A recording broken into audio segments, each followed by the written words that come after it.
नमस्कार, आप सभी को इंडिया की दहाड़ में बहुत बहुत स्वागत है। इस समय हम पहुंचे हैं मिनी सेक्रेटरीट के सामने, जिला सचिवालय के सामने, पानीपत पुल के नीचे। और यहाँ देख सकते हैं संदीप भारद्वाज व दिव्यांशु राजा यहाँ पर बैठे हुए हैं, जो पूर्व में कांग्रेस के लोकसभा प्रत्याशी रहे हैं। तो सीधी लाइव तस्वीर आपको दिखाई जा रही है इंडिया की दहाड़ के माध्यम से, और आपको दिखाना चाहेंगे जी हाँ कितनी भारी तादाद में यहाँ पर महिलाएं व पुरुष मौजूद हैं। और ये वो लोग हैं जो कहीं ना कहीं किसी न किसी प्रकार से पीड़ित हैं, और इन पीड़ित को आज एक मंच पर एकत्रित करके संदीप भारद्वाज ने एक अलग जगाई है कि हमारा सपना हर गरीब का पक्का घर हो अपना। जी हाँ, इसी प्रकार के स्लोगन, क्या मेरे परिवार को पक्की छत मिलेगी, क्या मुझे कभी सरकारी योजनाओं का लाभ मिलेगा, हर योजना को गरीब तक पहुंचाना है, अंत्योदय का सपना साकार बनाना है। इस प्रकार के स्लोगन यहाँ पर दिखाए जा रहे हैं। लेकर हाथ में महिलाएं बैठी हुई हैं और भारी तादाद में हजारों की तादाद में यहाँ पर महिलाएं आ रही हैं, और एक के बाद एक यह काफिला बढ़ता ही जा रहा है। न केवल महिलाएं अपितु पुरुष भी इस आयोजन में शामिल हैं। तो सीधी लाइव तस्वीरें आपको दिखाई जा रही हैं इंडिया की दहाड़ के माध्यम से, और देख सकते हैं दिव्यांशु राजा व साथ में संदीप भारद्वाज व उनकी पूरी टीम यहाँ पर मौजूद। तो सीधी लाइव तस्वीरें आपको दिखाई जा रही है इंडिया की दहाड़ के माध्यम से। इस खबर को साथ के साथ शेयर करते रहें और चैनल को भी फॉलो करना ना भूलें। तो आपको हम बताना चाहेंगे कि यहाँ पर संदीप भारद्वाज के द्वारा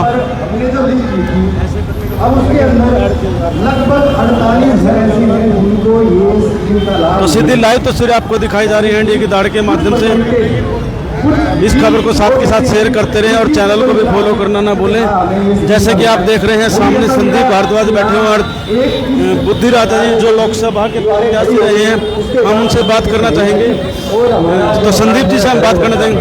संदीप जी, मैं देख रहा हूँ बहुत भारी तादाद में यहाँ महिलाएं मौजूद हैं, और साथ में आपके जो पूर्व में करनाल लोकसभा के प्रत्याशी रहे हैं वो भी हैं। क्या ऐसी वजह हुई कि आप आज यहाँ पर पहुँचे? देखिए, हम गरीबों की पीड़ा को लेकर यहाँ पर आए।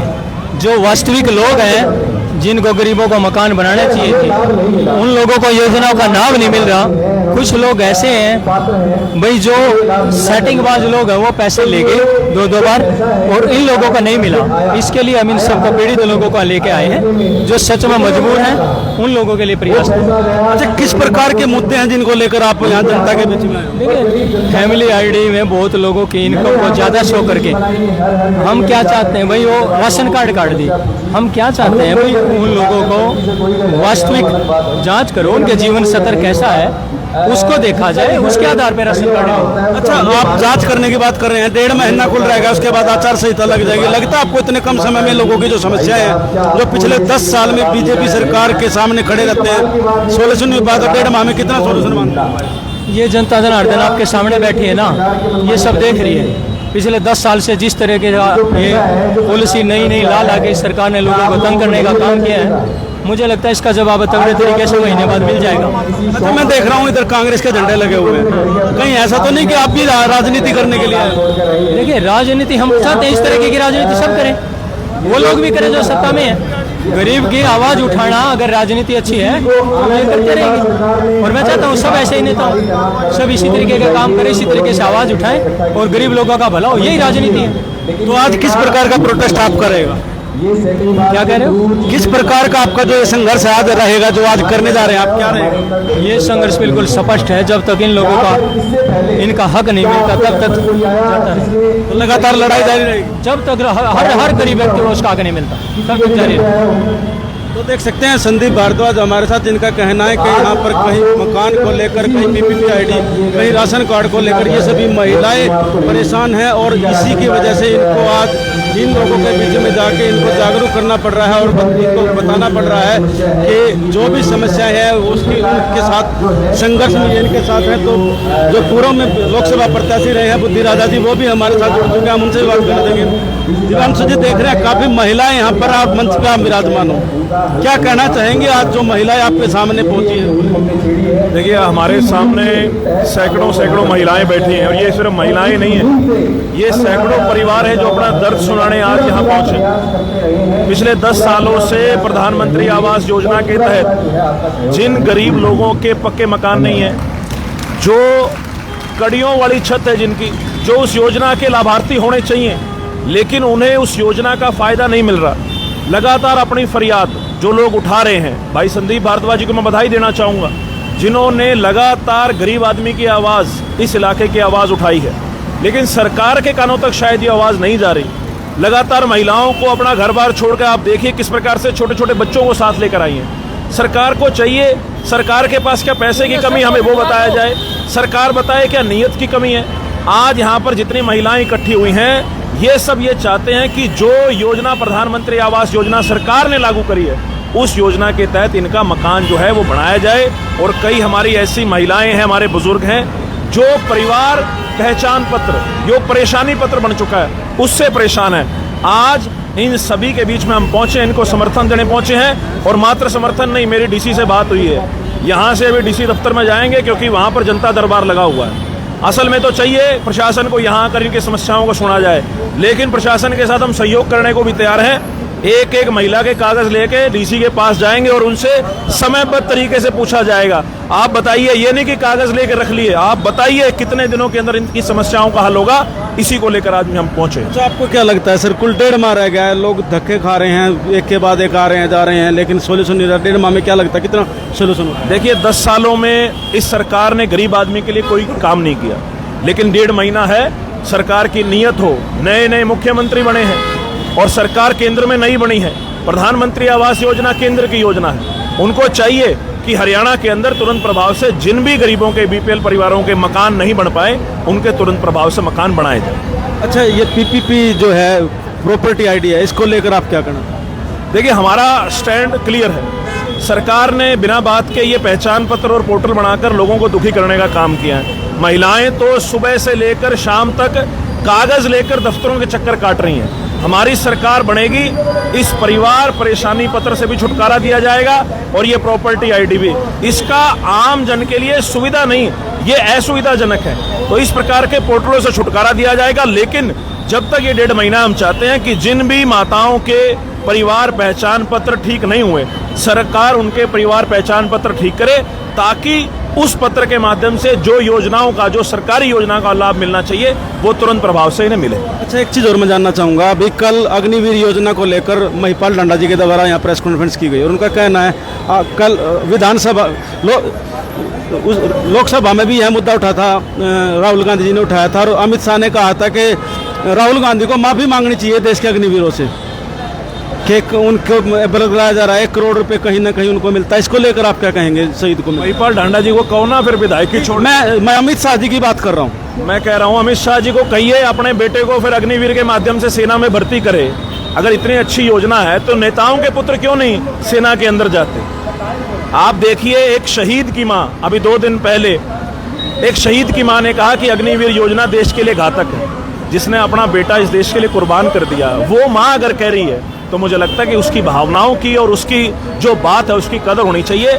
आज देश का प्रत्येक नौजवान जो अग्निवीर की तैयारी कर, जो फौज की तैयारी कर रहा है, वो ये कह रहा है हमारी ये योजना गलत है, सरकार कह रही है ठीक है। आप किसे सही कहेंगे? जिन लोगों के लिए योजना बनाई जाती है अगर उससे ही वो असंतुष्ट है तो सरकार को इस चीज के ऊपर पुनर्विचार करना चाहिए। और मुझे लगता है अग्निवीर योजना को बर्खास्त करके पुरानी जो योजना है सेना भर्ती की उसको लागू किया जाए। माफी अब राहुल जी को मांगनी चाहिए या अमित शाह जी? देखिए, सरकार में बैठे लोगों को इस देश से माफी मांगनी चाहिए। किस प्रकार के बेहुदा बयान दे रहे हैं, ये बहुत संवेदनशील मामला है। फौज का मामला बहुत संवेदनशील मामला है, कहीं ना कहीं देश की आंतरिक सुरक्षा से जुड़ा हुआ मामला है और दूसरा देश की भावनाओं से जुड़ा हुआ मामला है। मुझे लगता है इसके ऊपर सरकार को पूर्ण रूप से इस योजना को बर्खास्त करके पुरानी सेना भर्ती योजना लागू की जाए। पूरा परिचय दिव्यांशु बुद्धिराजा। तो देख सकते हैं दिव्यांशु बुद्धिराजा पूर्व में लोकसभा के प्रत्याशी रहे हैं और आप देख सकते हैं चारों तरफ भारी तादाद में यहाँ पर लोग मौजूद हैं और इनका दिव्यांशु बुद्धिराजा जी का यही कहना है कि जो भी अग्निवीर योजना है उसको बंद कर दिया जाना चाहिए और जो पूर्व में भर्ती की प्रक्रिया थी उसी को लागू किया जाना चाहिए। सीधी लाइव तस्वीर आपको दिखाई जा रही है इंडिया की दाड़ के माध्यम से, और कितनी भारी तादाद में यहाँ महिलाएं पुरुष मौजूद हैं वो सब आप देख रहे हैं।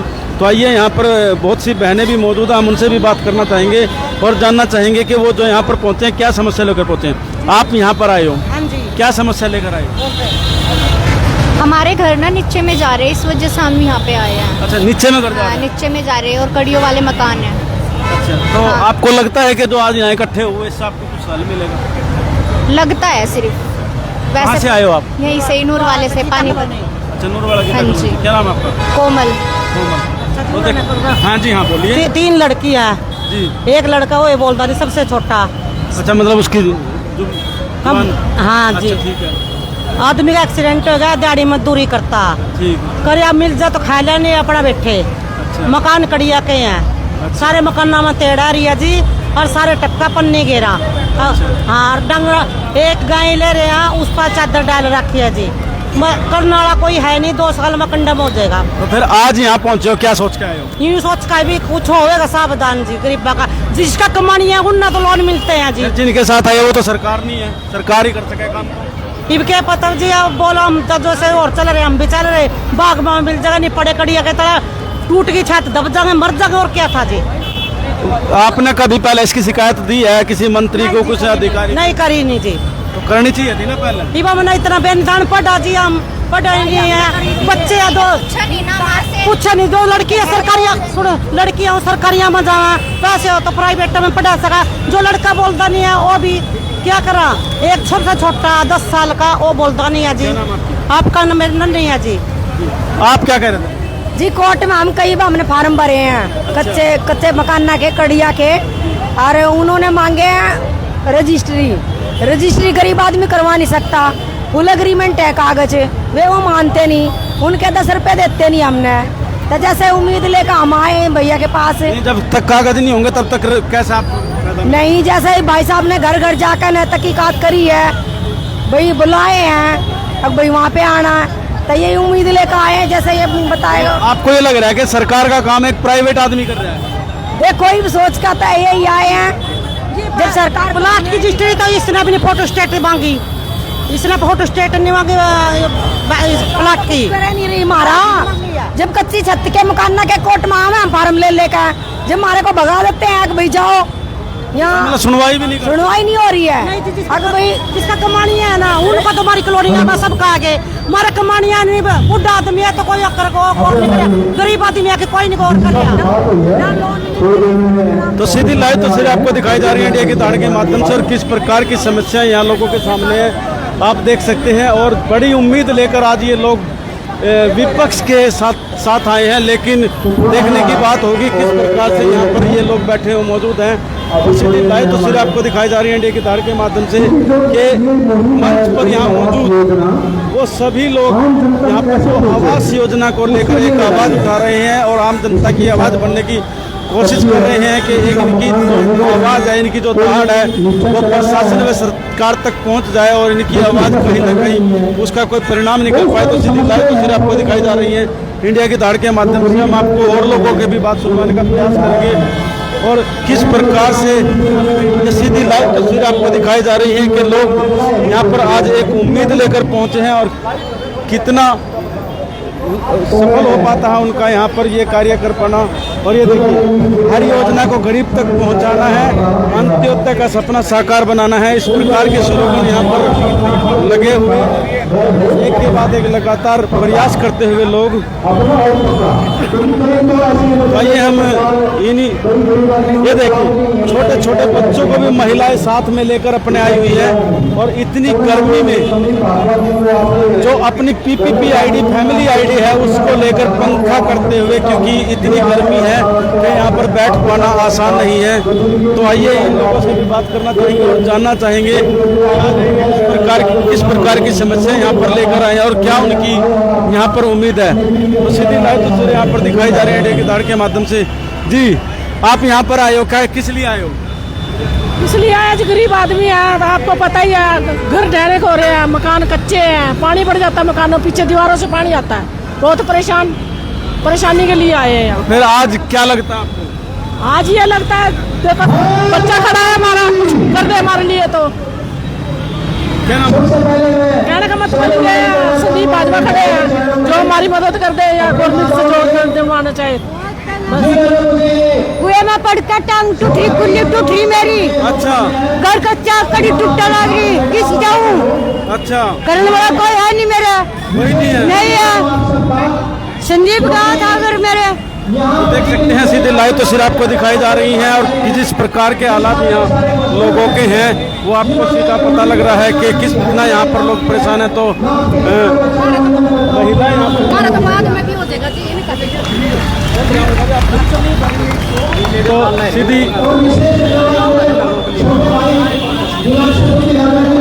सीधी लाइव तस्वीरें दिखाई जा रही हैं इंडिया की ताड़ के माध्यम से। एक महिला हमारे साथ है जो मुझे लगता है आप संदीप जी के साथ कंधे से कंधा मिलाकर चल रहे हो। क्या कहना चाहेंगे आज जो यहाँ कार्यक्रम किया जा रहा है इसको लेकर क्या कहेंगे आप? बस वही बात है जी, अगर जनता का साथ है वही बात है। हमने सोचा गरीब परिवार का अपना भला हो जाए, सरकार कुछ इनके साथ कर नहीं रही है तो हमने सोचा भी हमारे माध्यम से इनका भी भला हो जाए, हमारा भी हो जाए। नहीं जी वही बात है, सोचा है गरीब परिवार का सहारा हो जाए कुछ। गरीबों की आवाज ऐसे उठाते रहो। क्या करे जी, वही बात है, हम भी गरीब हैं जी, वही बात है गरीबा का उठाओगे जी हैं। हाँ ने सोचा जी गरीबा की कोई सुनवाई नहीं होती है, ना सरकार सुनती ना कोई पार्टी सुनती। संदीप जी के साथ कितना खड़े रहोगे इस मामले में? संदीप जी के साथ कितना खड़े रहोगे? हाँ जी संदीप जी के साथ कितना खड़े रहोगे आप इस मामले को लेकर, गरीबों की आवाज को लेकर? हम तो डटे रहेंगे जी, वही हाँ जी वही बात है। आपके कौन है संदीप? नहीं सुनवाई होगी इतना वही बात है, पर डटे रहेंगे जी। आपके संदीप कौन है? ये मेरे देवर है जी। मतलब देवर भाभी का संगम आज मतलब तहलका मचाता हाँ है। जी, हम तो पूरा परिवार अपना नहीं है जी गरीबों के इसके लिए। क्या नाम है आपका? मीना जी। तो देख सकते हैं मीना है संदीप जी भारद्वाज की भाभी है और इनका ये कहना है कि हमारा प्रयास गरीबों के लिए आवाज़ उठाने का और ये इसी प्रकार से यहाँ पर लगातार आवाज़ को उठाते रहेंगे और न केवल आवाज़ उठाएंगे अपितु एक संघर्ष भी यहाँ पर लगातार करेंगे। तो सीधी लाइव तस्वीर आपको दिखाई जा रही है इंडिया की दाड़ के माध्यम से। तो एक भाई हमारे साथ हम उससे बात करना चाहेंगे। जी क्या कहना चाहेंगे, आज इतने सारे लोग यहाँ खासकर महिलाओं की संख्या जो मैं देख रहा हूँ पानीपत की जनता को नमस्कार।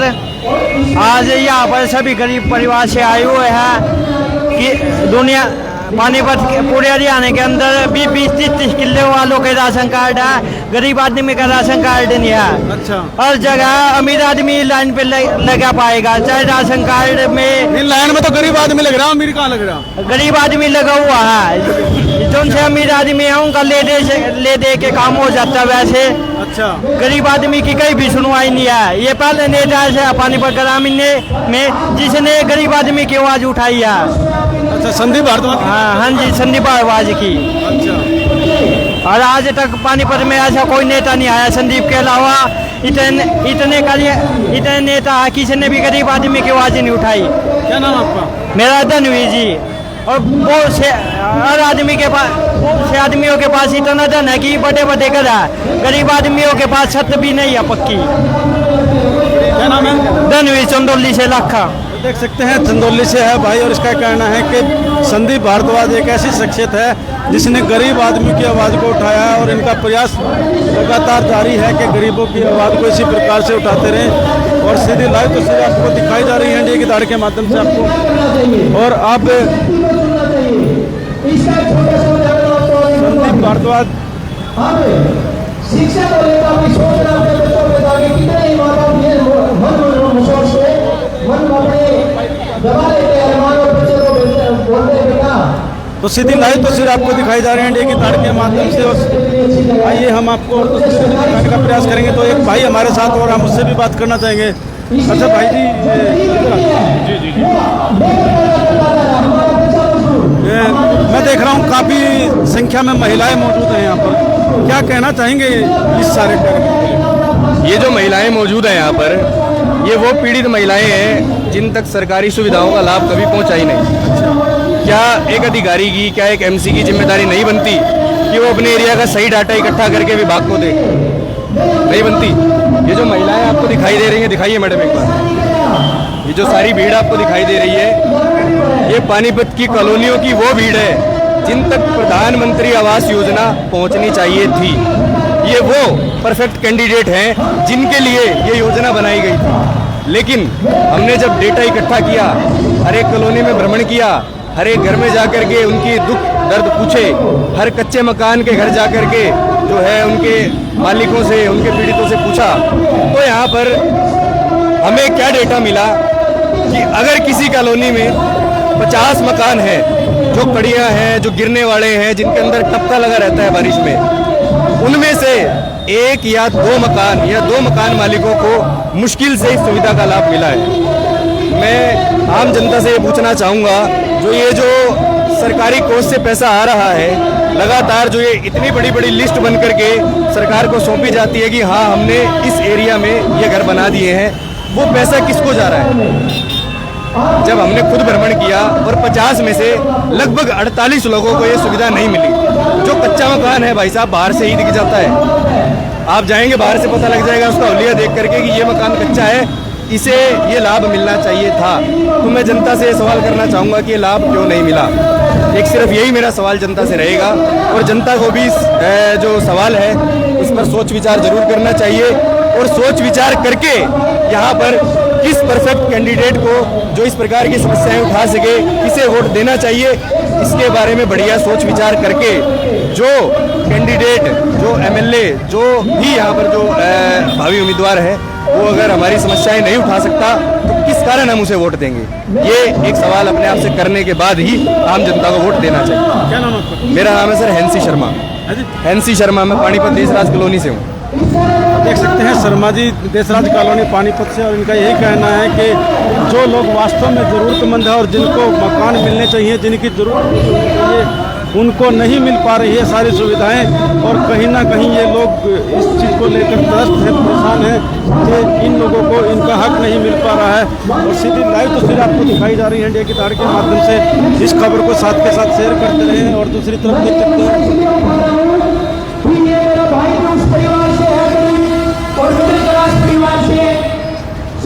मेरे चाचा जी वो टीचर है, ये कलर का बेटा आपके सामने लड़ाई लड़ रहा है, और मेरे पिताजी यहाँ हुए हैं, ये मोटर बंद कराने का बेटा है जो आपके सामने खड़ा मैं भी लड़ाई लड़ रहा हूँ। ये लड़ाई मैंने जैसे भाई को बोला, सुरंशु को मैंने बताया भाई साहब मैं ऐसे संघर्ष कर रहा हूँ मकानों के लिए, तो इसने एक ही बात मेरे से पूछी, अब संजय भाई आपको ये सोच कहां से आई? भाई आपने क्या देखा कि ऐसी लड़ाई आप लड़ने लगे? तो मैं आपको भी बताता हूँ विधानसभा सोच के माध्यम से। मैं एक काम में गया हुआ था, नाम मैं इसलिए नहीं बताना चाहता कि मैं वो चाहता नहीं वो परिवार को मैं बताऊं। माता जी वो परिवार पिछले साल बारिश का समय था, और जैसे ना टपका लग रहा था घर में, और मैं जैसे ही बारिश में बाहर खड़ा हुआ, वो मेरी माता जी आई, मेरे को बोली बेटा अंदर चलो, और उसने छतरी लेके मेरे लिए चाय बनाने लगी, छतरी लेके बाहर चूल्हा जला दी, ऐसी गिरी थी। मैं बोला माता जी ये तो बड़ी बड़ी योजनाएं है सरकार की, आप फिर परिवार में कौन? सिर्फ वो हमारी माता जी और वो बुजुर्ग औलाद हुई नहीं थी, 70 साल प्लस उम्र की उम्र। मैं बोला माता जी गुजारा कैसे होता बेटा? पेंशन मैं क्या तेरे मकान का कोई हल नहीं हुआ आज तक? वो बोले बेटा सर्वे कई बार हुआ, सर्वे के नाम पे लोग आए, मिला कुछ नहीं, 300 300 400 रुपए सीएससी वालों को दे के आई, कई बार मिला आज तक कुछ नहीं। तो मेरा भी कड़े चावल क्या आया, मैंने सोचा ऐसे कितने परिवार होंगे। मैंने माता जी कोशिश की फिर उन परिवारों को ढूंढने की। अब मैं घर कर गया, मैंने देखा कई मेरी बहनें मेरे गले लग के ना रोने लग जाती थी।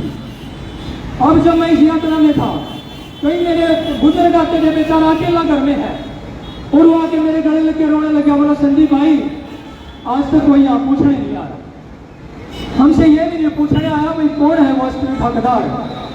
और इन लुटेरों ने ऐसे ऐसे घरों के बाहर प्लेट लगा रखी, इन मकानों के लिए जो मैं बता रहा हूँ आपको, 80 लाख का मकान बना रखा, और वहां पे प्लेट लग रही है कि भाई आवास योजना की 2.5 लाख रुपए उस लुटेरे ने ले लिए दलालों के माध्यम से। और मैं आपको बताना चाहूंगा भैया जी, उसी टीस के साथ मैंने अपना संग्रह शुरू कर दिया। भाई मैं हर घर जाके देखूंगा ऐसे कितने वास्तविक लोग हैं जो गरीब हैं और जिनको इस चीज की जरूरत है और उसमें नहीं मिलती। हर उस गरीब को जो वास्तविक हकदार है, जब तक ये मेरी लड़ाई जारी रहेगी, जब तक उस हकदार को यह हक नहीं मिलेगा। मैं आपसे प्रॉमिस करता हूं, यह वादा करता हूं आपसे। और एक बात सुनो, कई जगह गया, मैंने पूछा भाई फैमिली आईडी, कई मेरी बहनें, मेरे माता पिता बुजुर्ग रोने लगे, बोला भाई फैमिली आईडी की मदद उससे राशन कार्ड काट दिया। मैं क्या काट रहा? बोला कह रहे हैं तुमने ITR भर दी, इनकम टैक्स रिटर्न। और बहुत महिलाओं को यह पता भी नहीं वो क्या होती है, इसलिए भरी मैं कि सरकार को यह जानना चाहिए, जिस गरीब आदमी ने बाढ़ बेटी के ब्याह खातर लोन ले लिया कोई गुनहगार नहीं है, उसका भी राशन कार्ड काट दिया। उसने किसी बीमारी में मजबूरी में चाचा लोन लेना पड़ गया, उसका भी राशन कार्ड काट दिया। सरकार के पास बहुत ताकत है, जाके वहां पे जांच कर ले, एक दिन में कॉलोनी का पता लग जाएगा कौन गरीब है कौन अमीर। और गलत कर रहे हो बहन जी, एक दिन में हम हमें दोगे, हम एक एक छांट के दिखा देंगे कौन गरीब है कौन अमीर है। हमें अथॉरिटी दो। ये जानना, ये जो सत्ता में आसीन लोग बैठे हैं, ये बीजेपी वाले नेता, मैं इसलिए बताना चाह रहा हूं आपको, लोकतंत्र में सबसे बड़ी जो चीज है ना माता, वो वोट होती है। आप लोग जिस दिन जागरूक हो जाओगे और जिस दिन इस ताकत को पहचान लोगे, बहुत सारे लोगों का और परिवारों का भला हो जाएगा।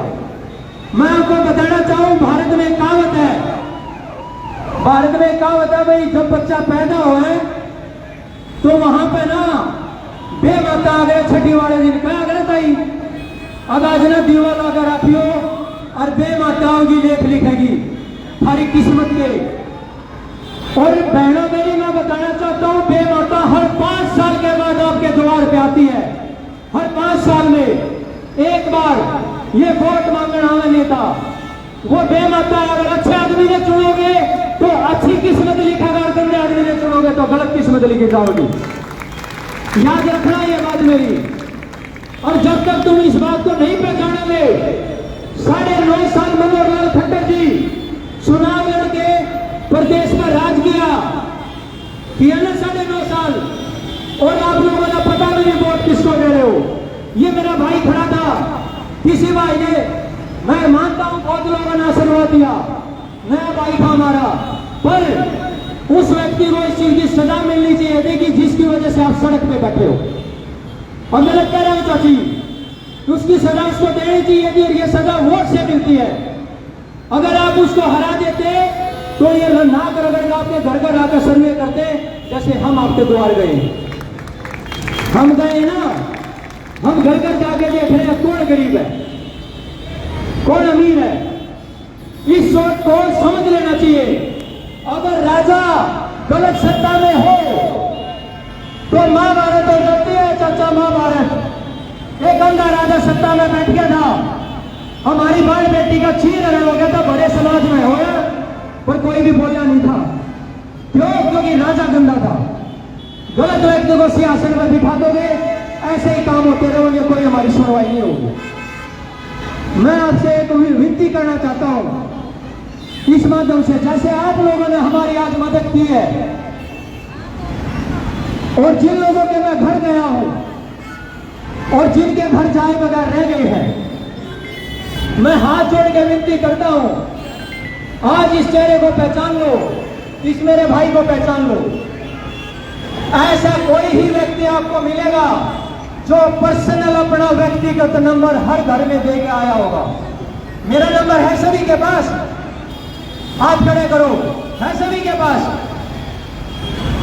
और वो जो मंत्री जी यहां बैठे हैं 10 साल से, मणिकांत ढांडा जी, माता जी कितने रुपए उन्होंने टैक्स आप पे लगा दिया, रजिस्ट्री नहीं करा पा रहे गरीब आदमी। और गलत कह रहा हूं, बहुत सारे लोग एग्रीमेंट पे बेचारे ने वो जमीन तो ले ली, पर इतना सामर्थ्य नहीं बचा वो रजिस्ट्री करा रहे। ये सब उस नेता की वजह से है। राजा अगर चाहे एक दिन में कलम मार देगा आपकी उसका।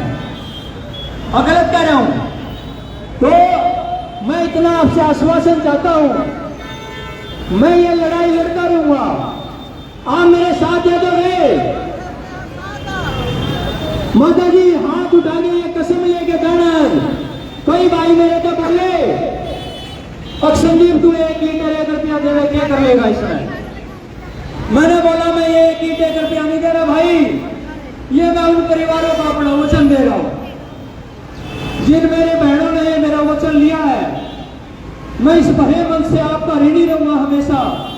जिन्होंने उस आदर भाव से उस ईंट को मंदिर में रखा है, उसको गले से लगा के और उसकी पूजा करते रहना जब तक ये मेरी सांस है। मकान बनवा के छोड़ूंगा चाहे कुछ हो जाइए। और जिसके घर हम नहीं पहुंचेगा का घर ऐसा भी होगा, उसके घर मेरे को कॉल कर देना, मैं उसके घर जरूर आऊंगा। एक मेरी माता यहाँ आई हुई है जो बहुत बड़ा विषय है, दिल में पसीज जाता है कई बार। 100% अंधी होने के बाद भी भटक रहे हैं, खड़ा करना। 100% अंधे का सर्टिफिकेट है और आज तक पेंशन नहीं बनी। ये ऐसे लोग हैं जो सत्ता में आपका दर्द जानते ही नहीं। आप आत्मा पे हाथ रखे कहना बहन जी, कितने लोग आपके घर गए होंगे घर देखें? कोई नेता आया आज तक? कोई वोट मांगने के अलावा कभी नहीं आया होगा? आया कोई? और मैंने देखा है आपके दासुओं को, और इन नेताओं का भी मैं बता देना चाहता हूं। वो कहते हैं हुकूमत के लिए एक आंसू भी खतरा होता है। इन्होंने भी देखा नहीं आंखों का समंदर होना। जब ये गरीब रोतेगा ना हाय लाग लगी, तो बड़ी बड़ी सत्ता गिर जाती है। आप जो कॉलोनी वासी हैं, अंत में इतना ही कहना चाहूंगा, मैं तो हाथ जोड़ के मेरा साथ ना छोड़ियो। मैं गरीब का बालक हूं, मेरे को कई बार कहते भी हैं तो कई लोग अक्षनदीप ये तेरे पीछे लग लेंगे भाई। मैं मेरे अंदर जो ताकत है मेरे छोटे भाई की और आप लोगों की, मैं कोशिश करूंगा। मैंने उस माँ के आंसू देखे हैं जो गले लगकर मेरे जानते रोने लगी, बेटा कोई आज तक घर पे नहीं आया। ठीक, मेरा चाचा मैं गया मकान पे, टॉयलेट नहीं है, बहुत सारों में 2-2 रुपये देगा, सारे पैसे खा गए, 2000 रुपये खाते में पहुंचवाए। घड़ी मैंने टॉयलेट देखी, बेचारे आज भी छप्पर डाल रहे टॉयलेट पे, पर्दा टांग रहे। कितने ऐसे परिवार हैं और इसके जिम्मेदार जितने वो लोग हैं इतने हम हैं। अगर हम आदमियों को नहीं पहचानेंगे तो ये लोग हमारा शोषण करते रहेंगे। और गलत कह रहा हूं भाई जी, आपको पहचानना पड़ेगा वास्तविक आदमी का। बड़ी बड़ी गाड़ियों से कोई नेता नहीं बनता माता, बड़ी बड़ी कोठियों से नेता नहीं बनते। नेता आप लोग बनाओ हो। आप लोग जिसका साथ लोगे वो राजा बन जाया करता है। आप लोग जिसे कराना चाहो तो धरातल बन जाया करता है। बस आपकी ताकत है ये मेरे पे, ये मेरा आशीर्वाद। आज ना आपने जो दिहाड़ी दी है ना मेरे को, मैं ये कसम लेता हूँ मेरे परिवार ही आया हुआ है, आंसुलाद वाला हूं मैं भी। आपका ये ऋण हमेशा याद रखूंगा मैं और कोशिश करूंगा।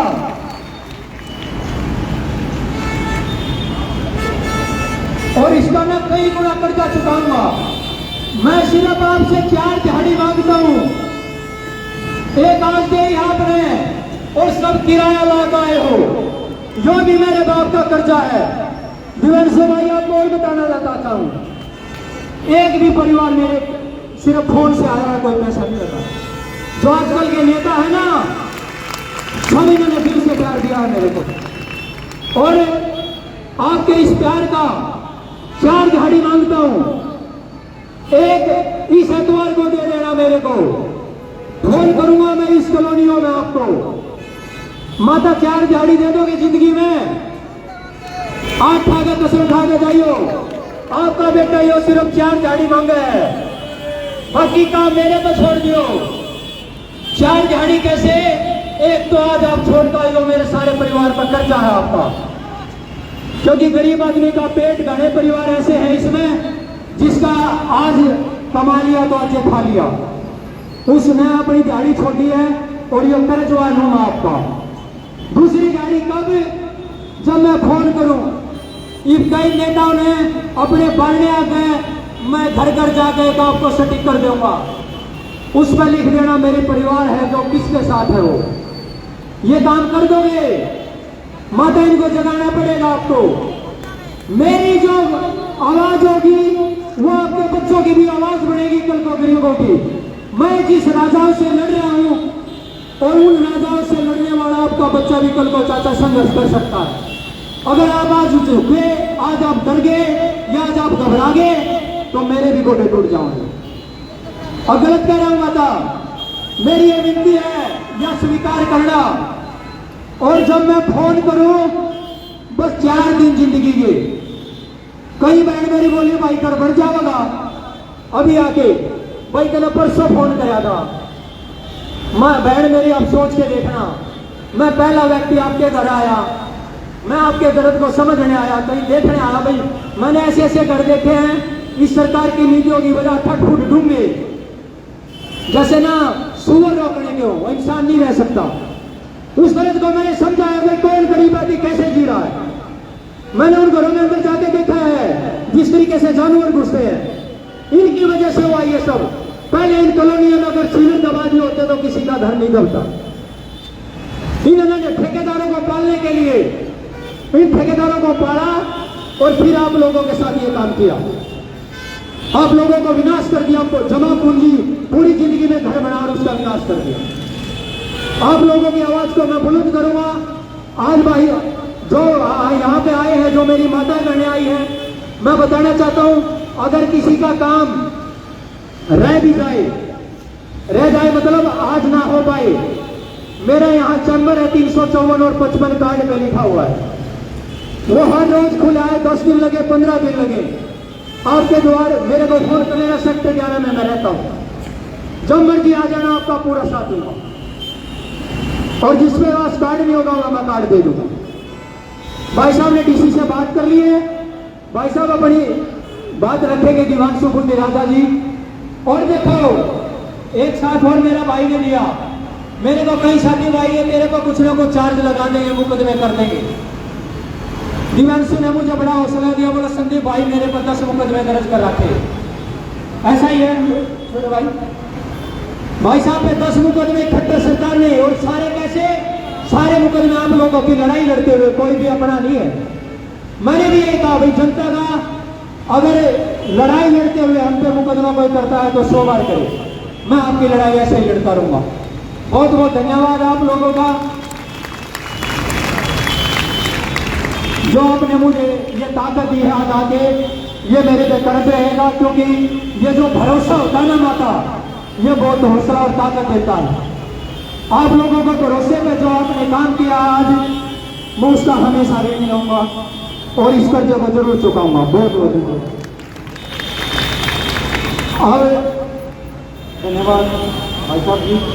क्या सभी साथ देंगे ना भाई साहब, लगने देंगे? हाथ उठा के बताओ भाई साहब कभी आपके साथ। और मैं अभी दिवांशु बुद्धि राजा जी को आमंत्रित करूंगा, मैं भी जो आपके लिए यहाँ है अपना जो गुरु का दर्द है वो भी आपके साथ जाते हैं। दिवांशु बुद्धि राजा जी।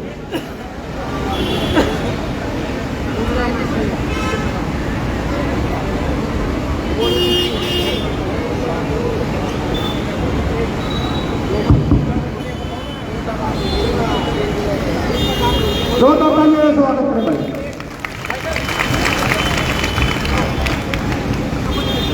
राम राम जी, राम राम जी।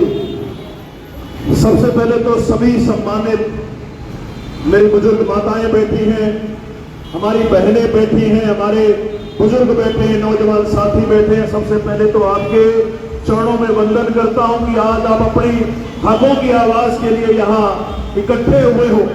बहुत कम लोगों में ये हौसला होता है कि जो लोग सत्ता के सामने अपनी आवाज उठाने के लिए इकट्ठे होते हैं। सबसे पहले तो आपके हौसले को सलाम करता हूं, आपके जज्बे को सलाम करता हूं और बधाई देता हूं हमारे भाई संदीप भारद्वाज जी को, जिन्होंने ये नए काम की शुरुआत करी।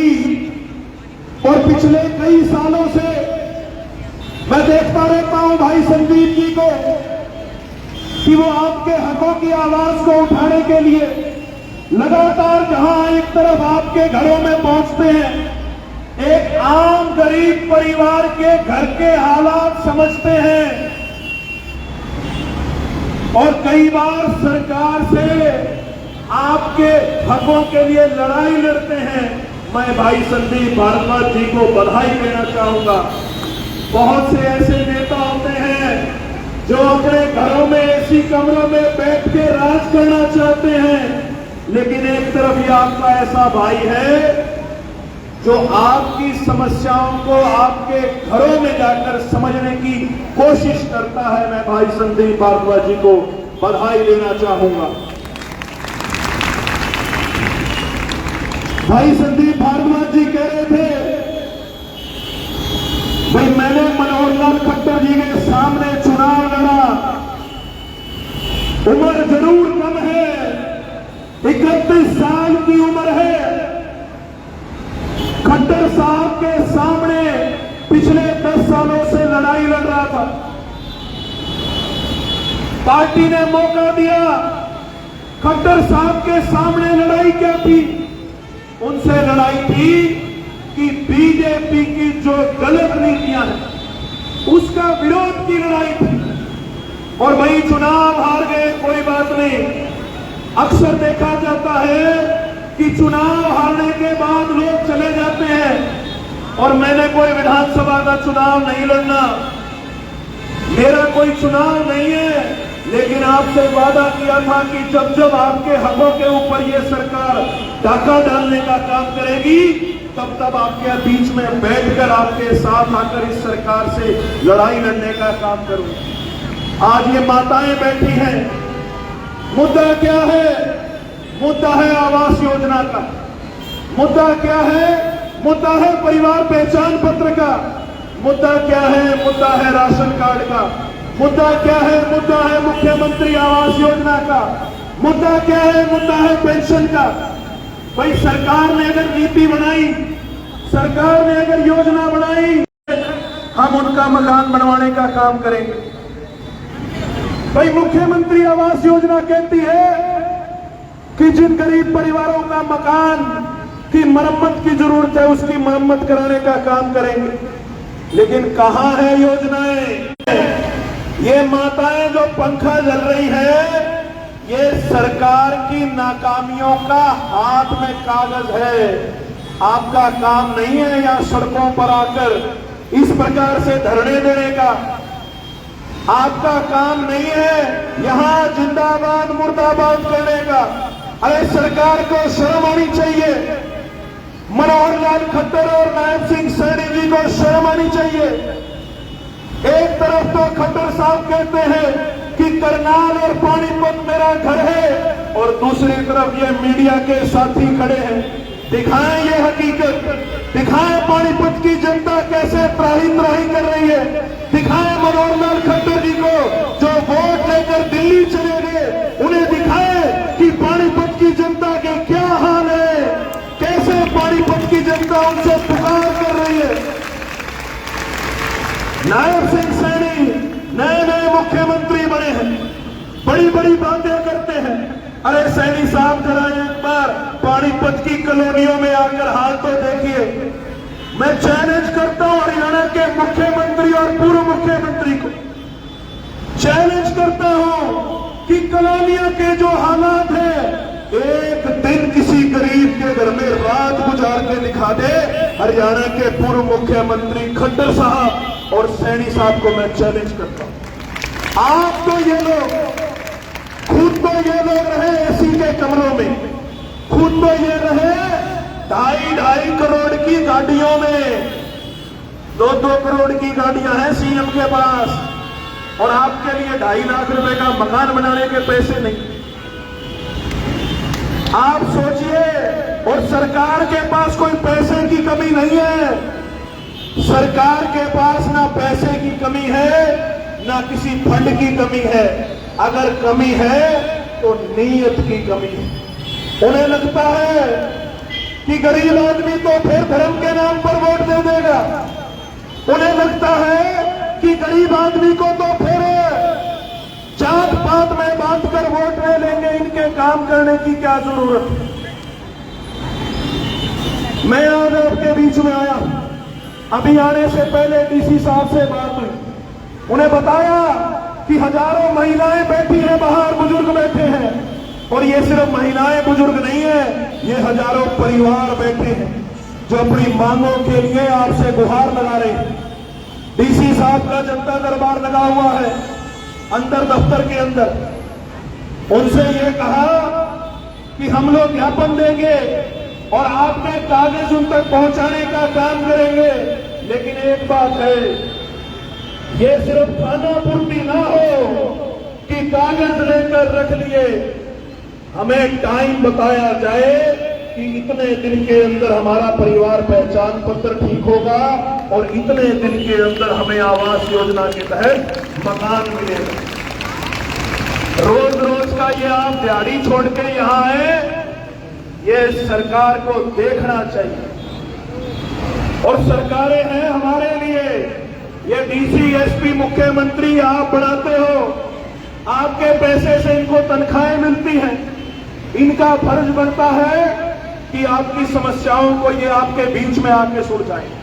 तो आज डीसी साहब से ज्ञापन देंगे और आपके कागजों को उनकी मेज पर पहुंचाने का काम करेंगे। लेकिन प्रशासन को एक बात कहना चाहेंगे, मीडिया के माध्यम से एक बात कहना चाहेंगे कि भाई समयबद्ध तरीके के अंदर अंदर या तो इस समस्याओं का निवारण करो और नहीं तो 2 महीने के बाद विधानसभा के चुनाव भी आ रहे हैं। अब बारी आपकी है, अगर समस्याओं का निवारण समयबद्ध तरीके से ना हुआ तो इस सरकार को यहां से चलता करने का काम करेंगे। और आपको विश्वास ये दिलाते हैं, इस सरकार ने 2 महीने में आपके काम किए तो ठीक, नहीं तो बड़े चौराहे में आपको विश्वास दिलाता हूं, सरकार आने के बाद इसी जगह डीसी एसपी को यहीं बिठा के आपकी समस्याओं का निर्वहन कराएंगे, ये मैं आपको विश्वास दिलाता हूं।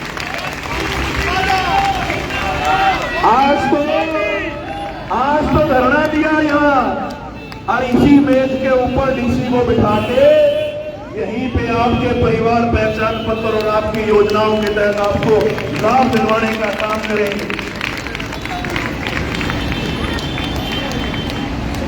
समय ज्यादा नहीं लूंगा क्योंकि गर्मी बहुत है, माताएं बहनें बैठी हैं, छोटे छोटे बच्चे बैठे हैं, लेकिन एक अनुरोध और करूंगा, भाई चुनाव जब आता है तो मुझे लगता है कि आपको अपनी अंतरात्मा से वोट देनी चाहिए, ना किसी धर्म और जाति में बंटकर वोट देनी चाहिए। मनोहर लाल खट्टर जी यहां से संसद चुन के गए, जाकर दिल्ली में मंत्री बन गए, लेकिन 9.5 साल इस इलाके के लिए क्या किया? आपको इस चुनाव में उनसे सवाल पूछना चाहिए, आपको देखना चाहिए था कि आपकी समस्याओं के लिए अगर कोई जिम्मेदार था तो वो मनोहर लाल खट्टर थे। लेकिन कोई बात नहीं, अब जो फैसला हो गया वो कोई बात नहीं, मैं आपके बीच में मौजूद, आपके बीच में लगातार सारी उम्र रहूंगा। और ये सिर्फ आज की बात नहीं, आगे भी कोई समस्या आपको रहेगी तो आपका ये छोटा भाई, आपका बेटा हमेशा आपके साथ कंधे से कंधे मिलाकर खड़ा रहेगा। आज आप यहाँ इतनी भारी तादाद में पहुंचे, अपने हकों की आवाज को उठाने के लिए मैं दोबारा से आपके हौसले को, आपके जज्बे को सलाम करता हूं और भाई संदीप भारद्वाज जी को दोबारा से इस नेक नियत से काम करने के लिए बधाई देता हूं। बहुत बहुत धन्यवाद। राम राम। तो देख सकते हैं यह थे दिव्यांशु बुद्धि राजा, जिनके द्वारा यहाँ कहा गया है कि वो आप लोगों की, आम लोगों की, जनता की लड़ाई के लिए हमेशा साथ रहेंगे। और सीधी लाइव तस्वीर आपको दिखाई जा रही है इंडिया की धार के माध्यम से। आज संदीप भारद्वाज के द्वारा यहाँ पर प्रोटेस्ट किया गया है। और डीसी साहब के सामने जो हमने काम करवाए हैं, जैसे मेरे भाई ने बताया है, अगले तो नहीं है, 2 महीने हैं अपने पास, या तो ये सरकार जागी नहीं तो हम चला देंगे। जब इसको पलटी लाग जाओगी ना, ये अपने आप जाग जाओगे। उस अंतरात्मा से जिस दिन गरीब आदमी जाकर वोट करने लग गया ना चाचा, और ये चेहरे पहचानने लग गया, इनको पता लग जाएगा कौन सच्चा है कौन गलत। तो भी 5 मिनट आप वेट करो, पानी में पिलवा देता हूँ, तब तक भाई गया हुआ अंदर, तब आपको साथ लेके चलेंगे। सीधे लाइव तस्वीर आपको दिखाई जा रही है इंडिया की दहाड़ के माध्यम से। आज मिनी सेक्रेटरीट के सामने पुल के नीचे बड़ा ही ज़बरदस्त रोष प्रदर्शन यहाँ पर किया गया है। भारी तादाद में आप देख सकते हैं महिलाओं की संख्या, यहाँ पुरुषों से भी ज़्यादा आज यहाँ पर महिलाओं की संख्या है। और सब एक सपना लेकर यहाँ पर पहुँची है कि अपना एक प्यारा सा घर हो, हर योजना को गरीब तक पहुँचाना, अंत्योदय का सपना साकार बनाना। इसी प्रकार के स्लोगन के साथ आज यहाँ संदीप भारद्वाज के द्वारा प्रोटेस्ट किया गया है और एक प्रयास किया गया है कि जनता की आवाज़ को सरकार तक पहुंचाएं और प्रशासनिक अधिकारियों के माध्यम से, सरकार के माध्यम से इन लोगों की आवाज़ बनकर इनकी समस्याओं का न केवल निवारण करवाया जाए, अपितु इनको जीने का वो रास्ता भी मिले जिससे भविष्य में आगे बढ़ सकती हैं। तो आइए देखिए, यहाँ पर काफ़ी महिलाएं हैं, हम उनसे भी बात करना चाहेंगे और जानना चाहेंगे। अच्छा, किस लिए आए हो आप यहाँ पर? घर के लिए। घर के लिए क्या लग रहा है आपको? कुछ हो पाएगा? हम घर के लिए आए हैं। हमारा घर ना, हमारी सड़क बन रही, इतने पानी में रह रहे, सांप कांटा सब कुछ निकलता है हमारे घर की तरफ। कहाँ रहते हो? हम दीनानाथ कॉलोनी में, आश्रम के पास। सांप भी निकलते हैं, बिच्छू भी। हमारी सड़क भी नहीं बनी, ऐसे रह रहे हैं हम उसमें। घर भी चुपते हैं, घर भी चुपते हैं, घर टीन डल रहे हैं, टीन डले हुए हैं। और जो गरीब आदमी है सरकार उसके लिए कुछ नहीं करती, जिनके पास पहले से सब कुछ है ना, उन्हीं सरकार भी उन्हीं के पीछे भागती है। सही बात है ये, बिल्कुल। तो आज यहाँ इतने सारे लोग आए हैं, ये इन्होंने बुलाया, मैं कहा चलो भाई जाके देखते हैं क्या होता है क्या नहीं होता है। तो गरीब आदमी होती नहीं है, गरीबों की तो बिल्कुल सुनाई नहीं होती। जिनके पास पहले से सब कुछ है उन्हीं की सरकार सुनती है, उन्हीं को सब कुछ मिलता है। क्या नाम है? हमें तो सुनीता नाम है जी। इतने साल हो गए, 15-16 साल हो गए ऐसे ही। अभी थोड़ा हमने तो ऐसे ही कच्चा पक्का बनाया, कॉलोनी नहीं बन रही, सड़क नहीं बन रही, गली नहीं बन रही, कुछ भी नहीं बन रहा।